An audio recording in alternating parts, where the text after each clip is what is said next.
Hey guys, Tim Sykes here, and it has been an interesting day for me. I made roughly $1,000 in trading. I'll go over these trades in a little bit. But more important, before I get to that, we are so close with my one birthday wish.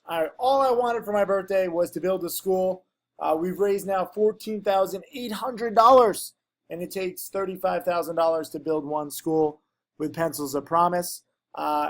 I know this looks like we're far away, but we're not, because I'm going to match whatever you guys raise. So all we have to do is get to 17,500.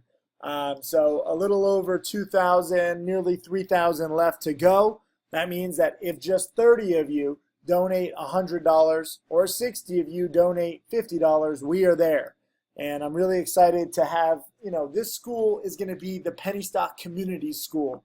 And penny stocks, again, get a really bad name in the world and on Wall Street, and it shouldn't be if you trade them properly using volatility and liquidity, not like pumping and dumping like the Wolf of Wall Street, these illiquid piece of crap companies that have no hope of actually doing well. So we are legitimate penny stock traders, and I think that counts for a lot. And as I create more and more millionaire students, the world will understand that. But right now the world doesn't, and that's fine, and it gives me more fire to work hard and get more millionaires in my, little chat room. And we already have a few, but I want more. Anyways, I'll post a link just below this video. If you could donate $50 to $100, I would be so appreciative. Everybody, you don't even have to share your name. Here's a few pictures of me visiting schools in Laos and Guatemala. I haven't even posted my photos or videos yet of my Guatemala trip. I'm behind. But every single one of you, whether you donate anonymously or, Solomon Concibo donated $50. Really appreciate it. Even if you donate a little bit, like Greggy, every little bit helps. I really do appreciate it, and I'm proud of this. And I'm proud of you guys. I just finished a trading challenge webinar, and we have so many trading challenge students who are coming up and on the right path, and I just want to highlight a few of them. Here is Sal. He just passed $20,000 in profits. Nothing huge, but you can see he's clearly on the right trend. And speaking of trends, here is Nick. He wrote a blog post the other day for TimothySykes.com with 6 lessons that he's learned in 6 months as a challenge student. And look at this. I mean, he was downtrending his profits from 0 to negative 3,000. And this was over several months, and he was very disheartened. Then he focused primarily on short selling, which is what he loves. And now look at the trend change. From negative 3,600 up to 7,500. So $10,000 change in just over 2 months. That's awesome. And now he's on the right path. And then also here's Legal Pimp. I've been teaching him in person, trying to get his trading addiction in order. He loves to trade, but he's got to calm down. And before he was learning in person, he was going from positive 2,000 to negative 5. So he lost 7,000. This is when we first started meeting up for in-person coaching, and he's turned around from negative 5 to positive 500. So nice trend change. He still has some losses that he can do better on, but I love teaching people in person. The next in-person coaching will be in Miami, June 1st and June 2nd. Send an email to admin@timothysykes.com if you want to attend. And then also this summer, the first week of July in Italy, I will be teaching you guys who are in Europe, or if you want an excuse to come to Europe. Again, email admin@timothysykes.com. I want to see more, trend changes like this. And again, this isn't anything huge. He's turned it around 5,500. Nick E has turned it around, 10,000-ish. Sal has made 20,000-ish. So this is early days for these guys. I don't want you to think that these are definitely my next millionaire students, but it's nice to see the progress. And we all start somewhere. And if you start with a few $1,000s, guess what? This stuff can add up, and then it really starts to snowball. So I'm proud of you, Sal, Nick, and Brian. Thank you guys for your dedication. Let's talk about some stocks. So here were my trades today. Made a few hundred on CHGI and a few hundred on CCCR. This one was in my small E-Trade account. I started the year with just 5,000. It is now up to nearly 10,000 after roughly 5,000 in profits. Nothing huge, but it's nice to show you that you can, double a small account inside of 4 months, because according to Wall Street, doubling an account should take 5, maybe 10 years, and that's just bullshit. That's if you use diversification. That's if you trade, slower moving blue chip stocks. That's this. If you just don't trade like a sniper and trade the way that you should. So while $263 might look pathetic, especially people who email me, they're like, Tim, you're a millionaire. Why are you trading with such a small one? It's good to show how to grow a small account. And those of you with small accounts, don't feel bad. Don't give into the negativity from some of these rich fucking assholes who try to make you feel bad, okay? I started with a few $1,000s. My top student, Tim Grattani, started with $1,500 of his own money. Most of my best students start with small amounts. The people who start with a lot are usually fucked in the head because they're, rich daddy's boys or trust fund babies, and they have no proper perspective of money or life or values or hard work. So let this be a lesson. I don't care how rich I get. I love trading with a small account and showing you step by step how to grow it, even making $200. So let's talk about CHGG first. So this was yesterday's earnings win. Excuse me. Riles me up talking about these people. Hold on, let me get a drink of water. All right, so CHGG had the big earnings spike yesterday, from the 10s to the mid 11s. And then, it's broken out a little bit. But understand, this is not my ideal kind of trade. I've been talking about this during my challenge webinar, but very few people attend my challenge webinars. So I want to explain this so that you understand exactly why I'm trading an $11 stock. So normally I hate $11 stocks. This is also a $1 billion company, so it's much bigger than my sweet spot. That said, they nailed their earnings. They crushed it in terms of revenues, in terms of profits, in terms of guidance, and that's why the stock just broke out of this huge, multi-month, multi-year chart. Let me show you 5 years just to put this in perspective. So this is a big move for this stock, and frankly, I think it's still digesting it, but the numbers were so good and the guidance was so good, and their business model now is gone very digital.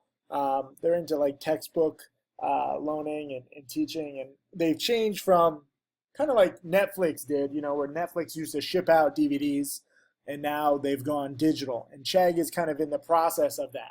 Is this the next Netflix? I don't know. All I care about is that earnings winners can spike on day 1 and on day 2 and day 3 and day 4 as more and more people start to realize the importance of these numbers.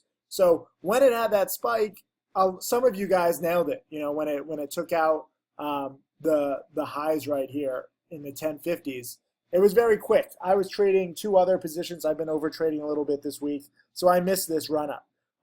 But it was nice that it held it, and even nicer that it broke out to new highs. So towards the end of the day, this is a 30% run up yesterday. That's a lot.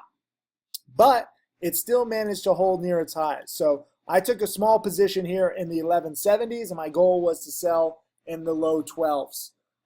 This morning at the market open, we did not get any analyst upgrades or press that I like. Usually that sometimes happens on day 2 with the slower analysts and slower press. So we got a little bit of a panic down to the 1160s. And at that point, I knew that there was tons of support at 1150-ish and 1155 and even 1165. So I had no problem dip buying this morning in the 1160s. And then we got a nice little delayed morning spike all the way, actually it nearly touched 12. So 40 cents a share of upside on the bounce. Again, nothing huge. This is not my ideal kind of play. I don't want you to think that I normally trade this stuff, but I wish that a smaller company had these kinds of good numbers and this kind of chart breakout, but it just hasn't happened yet. So this one, while I added to my position in the 1160s, my initial position was in the 1170s and I was out in the 1180s. I'm making like 10, 15, 20 cents a share on a $12 stock. It's fucking nothing. But the good news is the reason why I dip bought is because it's an earnings winner. So you can start to understand, why am I adding to positions? If this was just up on, let's say, like a promo newsletter, and I wanted it to spike again because I think more newsletters are going to send it out on day 2, I'm not going to dip buy on day 2. I'm going to cut my losses quickly because it doesn't have the right catalyst. This is why it pays to know the catalyst, and it pays to know which indicators are better than others. Because this is an earnings winner, I had no problem adding to my position. I wanted it to drop more. I would have added more. And we got a nice little bounce And, this can still bounce. Understand these earnings winners don't just have to bounce on day 1 or day 2. It can also be day 3 or day 4. And it's not just earnings winners. Here was a play I was buying last week, CDXC.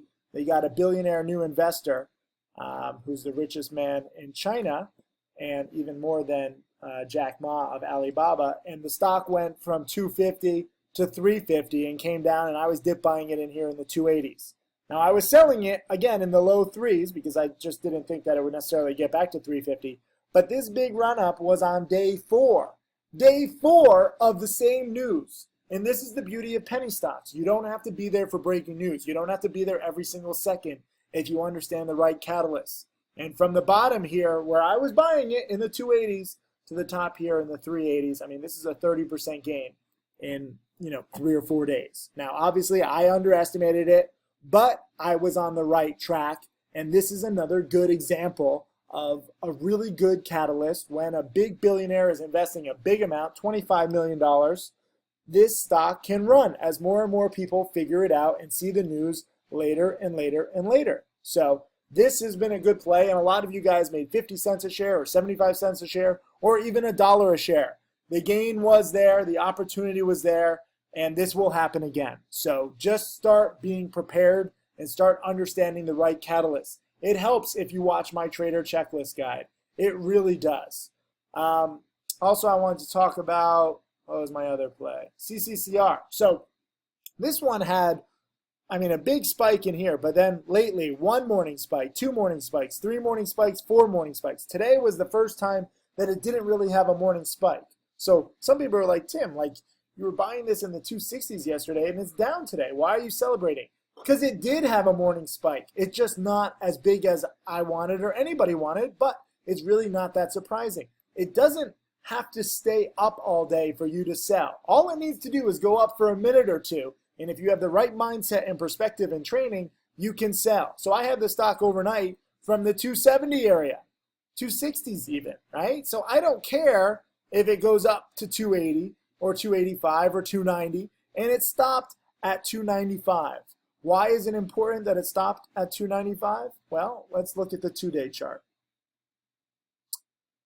Right here, for 1 minute, this was a delayed spike. It got up to 307. But at first, it stopped right at 295. So this is actually a perfect double top.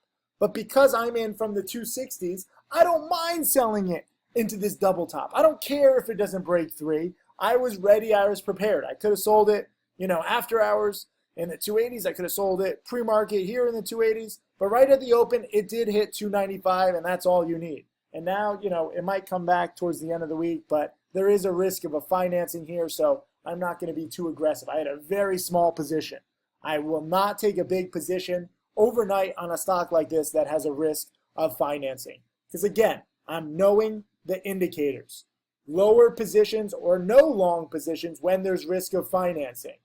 When there's a billionaire new investor, you can have a little more patience. When there's an earnings winner like CHGI, too many stocks on my watch list. There's way too much going on right now. Did I take it off?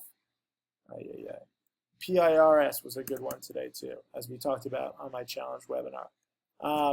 CHGI is the earnings winner. I'm going to be more aggressive. So understand the catalyst, and that's what I want you to do. I want you to leave a comment if you understand it. If you've seen my trader checklist guide, only if you've seen my trader checklist guide. Otherwise, go to traderchecklist.com. It's entirely free for a few more days, and then we're going to take it down because I'm sick and tired of you guys not valuing it just because it's free. If you've seen my trader checklist guide, you understand the catalyst. So I want you to leave a comment below saying, I understand the indicators. If you do. If you don't feel bad, just study, okay? Earnings winners, billionaire investors, the risk of toxic financings. These are penny stock basic indicators that will influence a stock and how I trade it. So it's best that you learn. Again, if this video makes sense, if you've seen my trader checklist guide, which you should because it's totally free, so you have no excuse whatsoever, then leave a comment saying, I understand these indicators, or I understand the indicators. And that way, you'll increase your odds of success on every trade. I'm going to go take a nap. I'll see you guys in the chat room tomorrow. Lots of stocks in play.